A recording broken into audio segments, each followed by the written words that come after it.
ఇక varicose veins నుండి విముక్తి పొందండి. ఎవిస్ వాస్కులర్ సెంటర్ ఇప్పుడు మన KPHP లో గ్రాండ్ ఓపెనింగ్ ఏప్రిల్ 4వ తేదీన.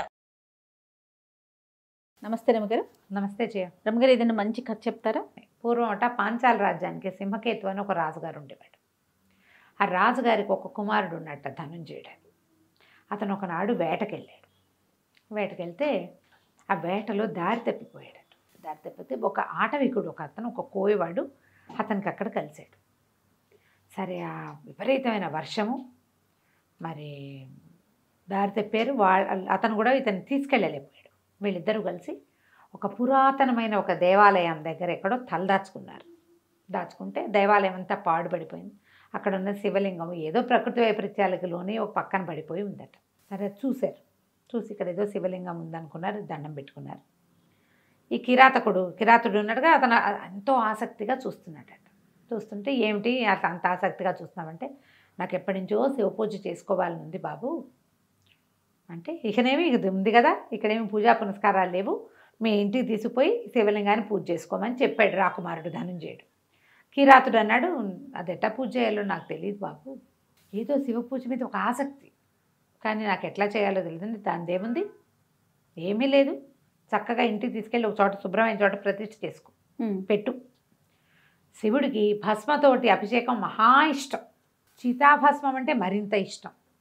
ప్రతిరోజు స్నానం చేసి చితాభస్మాన్ని తెచ్చి అభిషేకం చేయి, శివ శివ శివ అని చేసినా సరిపోతుంది అని చెప్పాడు. అదే ఆయనకి నువ్వు చేయగలిగే పూజ, నీకు చేతొచ్చిన పూజ అంటే. ఆ ధనంజయుడికి ఎన్నో కృతజ్ఞతలు చెప్పి ఈ కిరాతుడు ఏం చేశాడు, తెల్లవారాక ఆయన్ని గుర్రం ఎక్కించి ఆయన దారిలో ఆయన పంపించి ఆ శివలింగాన్ని ఎత్తుకుని ఇంటికి తెచ్చుకుని ఒక చోట శుభ్రమైన చోట చక్కగా ప్రతిష్ఠ చేసి పెట్టుకున్నాడు. రోజు చితాభస్మం తెచ్చి పూజ చేసేవాడు, అర్చన చేసుకునేవాడు. సీతాభస్మంతో 108 సార్లు నమశివాయ చెప్పుకునేవాడు. అతను నమశివాయ అనుకోమని కూడా చెప్పాడు. ఆ భస్మాన్ని జల్లేవాడు. శివలింగం భలే అందంగా కనపడేది. వీడికి ప్రతిరోజు వేట దొరికేది. వీడికి ఒక చక్కటి భార్య ఉంది. అమ్మాయి చాలా బుద్ధిమంతురాలు, బాగా మాట వింటుంది. సరే, కొంతకాలం అలా గడిచింది. ఆ పూజ చేస్తుంటే వాడికి ఒక సంతోషం.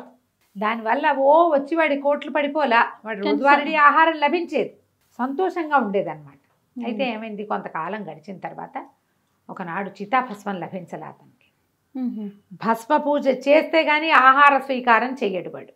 మధ్యాహ్నం అయిపోతుంది, సాయంకాలం అయిపోయినా తిండు ఏమీ లభించలేదు. వెతికి వేసారిపోయి ఎక్కడా చితాభస్మాన్ని లభించలేదని ఇంటికి వచ్చి కూర్చున్నాడు దుఃఖిస్తూ. అయ్యో, ఇంతకాలంగా శివసేవ చేసుకుంటున్నానే, పరమేశ్వర సేవ ఇవాళ చేయలేకపోతున్నాను, నాకు చితాభస్మం లభించలేదంటే ఆ భార్య అంటే, ఎందుకంత బాధపడతావు, నేను ఇంట్లో ఉంటాను, ఇల్లు అంటించేసి నేను లోపల కాలిపోతా, ఆ భస్మంతో నీ అభిషేకం చేసుకో అని చెప్తే ఇతను అన్నాడు, అయ్యో అట్లా కాదు, మనం ఈ మధ్య వివాహం అయింది, నీకు ఇంకా సంతానం కూడా కలగలేదు, నేను ఎంతో బాగా చూసుకుంటానని వాళ్ళకి చెప్పాను మీ అమ్మా నాన్నకి, నువ్వు ఇప్పుడు మరణిస్తే నా భస్మ పూజ అవుతుంది, కానీ నేను నీకు చేయవలసిన న్యాయం ఏమవుతుంది, న్యాయం అవ్వదు, అందుకని వద్దు ఇది అన్నట్టు. అంటే ఆ భార్య ఒప్పుకోలేదు. నీకు ఉపయోగపడతాను, నీతో బాగా ఉంటానని మీ అమ్మా నాన్నకి మాటిచ్చా, మన పెళ్ళిళ్ళు అలాగే జరుగుతాయి, నన్ను బాగా చూసుకుంటానని మా నాన్నకి నువ్వు చెప్పావు, ఇతనితో బాగా ఉంటా, ఇతనికి ఏ లోటు రాకుండా చూసుకుంటానని చెప్పాను.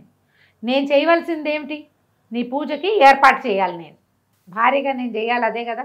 రోజు ఏం చేస్తాను, నువ్వు చేసిన సీతాభస్మాన్ని చక్కగా జల్లించి పళ్ళెల్లో పోసి పెడుతున్నా, నైవేద్యం పెట్టడానికి ఏదైనా ఒక పదార్థం వండిస్తాను, రోజు చేసే పని, పువ్వులు తెస్తా. ఇప్పుడు నేను నైవేద్యం వండాను, పువ్వులు తెచ్చాను, భస్మం లేదు, లేకపోతే నేనే భస్మం అయిపోతా అని పరి విధాల వాడికి నచ్చజెప్పింది భర్తకి. కొన్ని రోజులు నా చితాభస్మంతో అర్చన చేసుకో, నా తర్వాత ఇది అయిపోయాక అప్పుడు ఇంకో ఏదైనా చితాభస్మం దొరుకుతుంది నీకు అని చెప్పి ఆ అమ్మాయి ఏం చేసింది, నా మాట విను, నేను నీ చేతిలో మరణించడం కంటే నాకు ఇంకేం అక్కర్లేదు, ఎలాగైనా మరణం తప్పదు కదా, శివసేవ కోసం మరణించడం కంటే ఏమీ అక్కర్లేదు నాకు, ఇది నీ భర్త సేవ శివసేవ కూడా అని పదే ఒప్పిస్తే సరే ఇతను ఏం చేశాడు, ఇవి 2 వేర్వేరు ఇల్లు పాకలన్నమాట. ఆ అమ్మాయి వంట ఇంట్లోకి వెళ్ళింది, అది పెద్ద పాక, యువతల వీళ్ళ నివేశన స్థలం, యువతల ఇంకో పాక, అక్కడ పెట్టుకున్నాడు శివుడిని. సరే, ఇతను అమ్మాయి లోపలికి వెళ్ళిపోయాక ఇతను ఏం చేశాడు, ఒక కొరివి అంటించి ఆ ఇల్లు అంటించేశాడు. భార్య ఉన్నది, ఇల్లు తగలబడిపోయింది మొత్తం. తాటాకులు కర్రలతో కట్టింది ఎంతసేపటికి అవుతుంది, ఎంతోసేపు కాలి చివరికి చల్లారిపోయింది. తన లోపలికి వెళ్ళి తన భార్య ఎక్కడైతే పడుకుని ఉంటుందో అక్కడ ఉన్న భస్మాన్ని చితాభస్మంగా గుర్తించి అక్కడి నుంచి భస్మం తెచ్చుకున్నాడు. వేడిగా ఉన్నదాన్ని అప్పుడే కాలింది. తీసుకొచ్చి యువతలు పెట్టుకున్నాడు. పువ్వులు అవి సవరించుకున్నాడు. కూర్చొని నమస్కారం చేసుకుని పరమేశ్వరుడికి అభిముఖంగా కూర్చున్నాడు. అతని వెనకాల కాలిపోయిన వంటగది ఉందన్నమాట. చేత భస్మం తీసి గుప్పెలతో వేస్తున్నాడు. ఓం నమః శివాయ, ఓం నమః శివాయ. 108 నామాలు అయినాయి. నమఃశివాయ అని పువ్వులు కూడా సమర్పించాడు. రోజు అలవాటు ఏమిటి? భస్మం సమర్పించిన తర్వాత భార్యని పువ్వులు సమర్పించి ఏమే ప్రసాదం తీసుకురా అని కేకేస్తాడు. నైవేద్యం తెమ్మని, ప్రసాదం అనరు, నైవేద్యం. అక్కడి నుంచి పిలిచాడు. చుక్కి నైవేద్యం తీసుకురా అంటే అలాగే అని అమ్మాయి పళ్ళెం పట్టుకొచ్చింది. పిలిచిన తర్వాత అతను తట్టిన చుక్కి ఎక్కడుంది? కాల్ చేశాను నేనే, కానీ అమ్మాయి వచ్చింది. అతను ఆశ్చర్యపోయాడు. అదేమిటి, నేను నిన్ను తగలబెట్టేశానని వెనక్కి తిరిగి చూస్తే ఇల్లు అలాగే. అమ్మాయింది, ఏమో నేను వంటింట్లోకి వెళ్ళాను, నువ్వేం చేసావో నాకు తెలీదు. నేను గదిలో నేను పడుకునే చోట పడుకున్నా. వంటింట్లో కాసేపు తలవాల్చి నడుము వాల్చి పడుకుంటుంది రోజు వంట అయిపోయాక. నేను పడుకున్నా, నాకు చల్లగా ఉంది, నిద్ర పట్టేసింది, నిద్రపోయాను. నువ్వు పిలిచేసరికి లేచి పళ్ళెం పెట్టింది తీసుకొచ్చా, ముందే వండేసింది కదా. ఆశ్చర్యపోయాడు. వెనక్కి చూస్తే ఇల్లంతా అలాగే ఉంది. నేను చూస్తుండగా కాలిపోయింది. వేడి భస్మంలో చెయ్యి పెట్టి నేను తీసుకొచ్చా భస్మాన్ని. పరమేశ్వరుడి మీద చూస్తే భస్మం ఉంది. జరిగింది అది. కానీ అతని భక్తికి మెచ్చి పరమేశ్వరుడు ఏం చేశాడు? భార్యని బతికించేశాడు. ఆ తర్వాత అతను ఎంతకాలమో జీవించాడు. ప్రతిరోజు భస్మంతో అభిషేకం చేసేవాడు. వాళ్ళ మరణానంతరం భార్యాభర్త ఇద్దరు ఒకేసారి మరణిస్తే వాళ్ళ కోసమని శివభటులు వచ్చి, శివకింకరులు వచ్చి తీసుకెళ్లారట. యమకింకరులు రారా, శివకింకరులు వచ్చారు. అయితే ఈ కథని మనకి గురుచరిత్రలో చెప్తారు.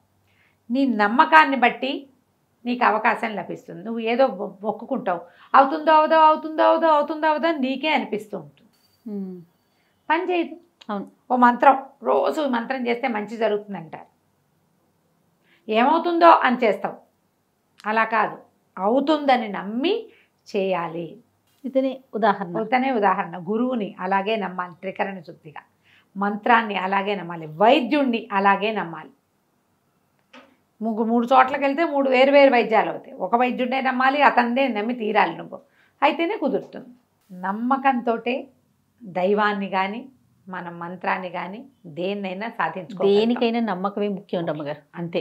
నమస్తే అండి. నమస్తే. సుమన్ టీవీలో మీ పర్సనల్ అండ్ బిజినెస్ ప్రమోషన్స్ కోసం కింది నెంబర్కి కాంటాక్ట్ చేయండి.